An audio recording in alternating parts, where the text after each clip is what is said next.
মৰমৰ ছাত্ৰ-ছাত্ৰীসকল, আজি আমি ষষ্ঠ শ্ৰেণীৰ সমাজ বিজ্ঞানৰ পাঠ নং 15 নতুন ভাৱৰ উত্থান এই পাঠটোৰ অনুশীলনীত থকা প্ৰশ্নোত্তৰসমূহ কৰিম।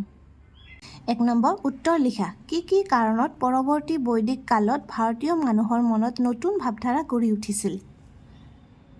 লিখিবা জাতিভেদ আৰু বৰ্ণ প্ৰথাৰ ফলত পৰৱৰ্তী বৈদিক কালত ভাৰতীয় মানুহৰ মনত নতুন ভাৱধাৰা গঢ়ি উঠিছিল।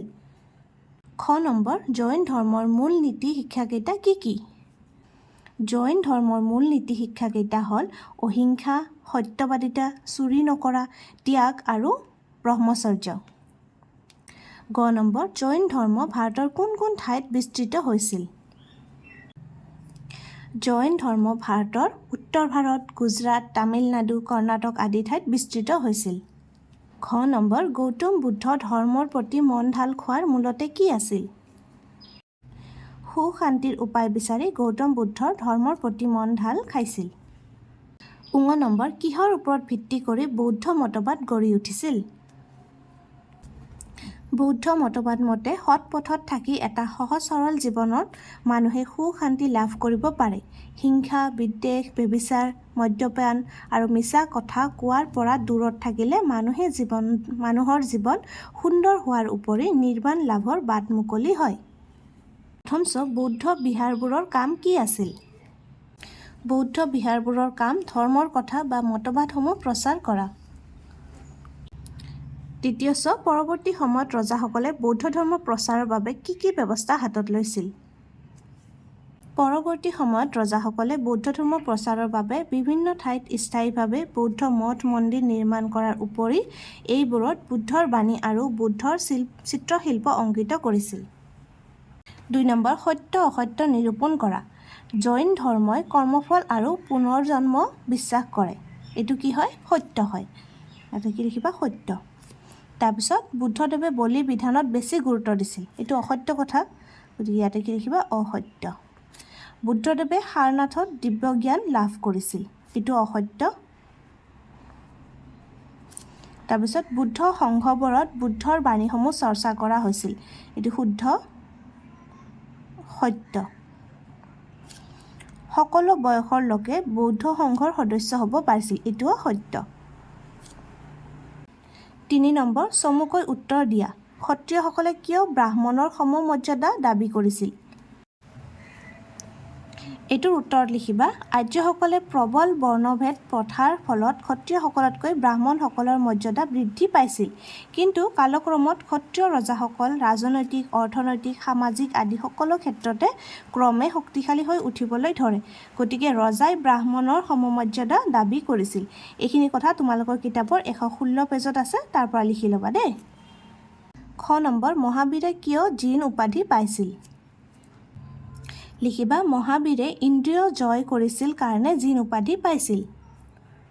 গ নম্বৰ জৈন ধৰ্মৰ ভাগ দুটাৰ নাম কি কি? জৈন ধৰ্মৰ ভাগ দুটাৰ নাম হ'ল শ্বেতাম্বৰ আৰু দিগম্বৰ। খ নম্বৰ বুদ্ধদেৱে প্ৰথম ক'ত ধৰ্ম প্ৰচাৰ কৰিছিল? লিখিবা বুদ্ধদেৱে প্ৰথম সাৰনাথত ধৰ্ম প্ৰচাৰ কৰিছিল। ঙ নম্বৰ বৌদ্ধ ধৰ্মৰ মূল মতবাদ কি আছিল? বৌদ্ধ ধৰ্মৰ মূল মতবাদ আছিল হিংসা, বিদ্বেষ, ব্যভিচাৰ, মদ্যপান আৰু মিছা কথাৰ পৰিৱৰ্তে সৎ পথত থাকি এটা সহজ সৰল জীৱনহে মানুহক সুখ শান্তি দিব পাৰে। 4 নম্বৰ বৌদ্ধ ধৰ্ম আৰু জৈন ধৰ্মৰ মাজৰ মিলখিনিৰ এখন তালিকা বনোৱা। এনেকুৱা টেবুল বনাই ল'বা, এফালে বৌদ্ধ ধৰ্ম, এফালে জৈন ধৰ্ম। 1 নম্বৰ লিখিবা বৌদ্ধ ধৰ্ম অষ্টাংগিক মাৰ্গ অনুসৰণ কৰাৰ কথা উল্লেখ আছে। আৰু ইয়াতে লিখিবা জৈন ধৰ্ম 5টা নীতি শিক্ষাৰ ওপৰত ভিত্তি কৰি নিৰ্ধাৰণ কৰা হৈছিল। তাৰপিছত 2 নম্বৰ লিখিবা বৌদ্ধ ধৰ্মৰ 2টা ভাগ হীনযান আৰু মহাযান। আৰু জৈন ধৰ্মৰ 2টা শাখা শ্বেতাম্বৰ আৰু দিগম্বৰ। আৰু 3 নম্বৰ লিখিবা হিংসা, বিদ্বেষ, ব্যভিচাৰ, মদ্যপান, মিছা কথা কোৱাৰ পৰা দূৰত আছিল। আৰু জৈন ধৰ্মৰ কি? অহিংসা, সত্যবাদিতা, চুৰি নকৰা, ত্যাগ আৰু ব্ৰহ্মচৰ্য নীতি গ্ৰহণ কৰে। 5 নম্বৰ ক অংশৰ লগত খ অংশ মিলোৱা। ইয়াতে কি আছে? ত্ৰিপিপদ। ত্ৰিপিপদটো কি হয়? বৌদ্ধ ধৰ্মগ্ৰন্থ হয়। তাৰপিছত কুশিনাৰা। কুশিনাৰা কি হয়?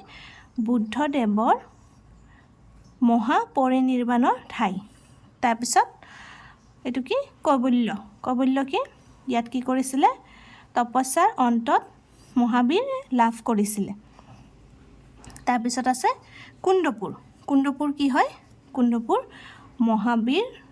মহাবীৰৰ জন্মস্থান তাৰপিছত 9 নম্বৰ কি আছে পূৰ্ব পূৰ্বটো কি হয় জৈন ধৰ্মৰ গ্ৰন্থ হয় ক'ত আছে এইটো জৈন ধৰ্মগ্ৰন্থ তাৰপিছত সাৰনাথত কি কৰিছিলে বুদ্ধ মতবাদ প্ৰচাৰ কৰা প্ৰথমখন ঠাই হ'ল সাৰনাথ তাৰপিছত কপিলাবস্তুত কি হৈছিলে কপিলাবস্তু বুদ্ধদেৱৰ জন্মস্থান আমি ক অংশৰ লগত খ অংশ আটাইকেইটা মিলাই দিলোঁ আজিৰ ভিডিঅ'টো ইয়াতে সামৰিছোঁ আমি পাঠ নং 15 নতুন ভাৱৰ উত্থান এই অধ্যায়টোৰ অনুশীলনীত থকা আটাইকেইটা প্ৰশ্ন উত্তৰে কৰিলোঁ আশা কৰিছোঁ তোমালোক বুজি পাইছা আৰু লিখিও ল'ব পাৰিছা ধন্যবাদ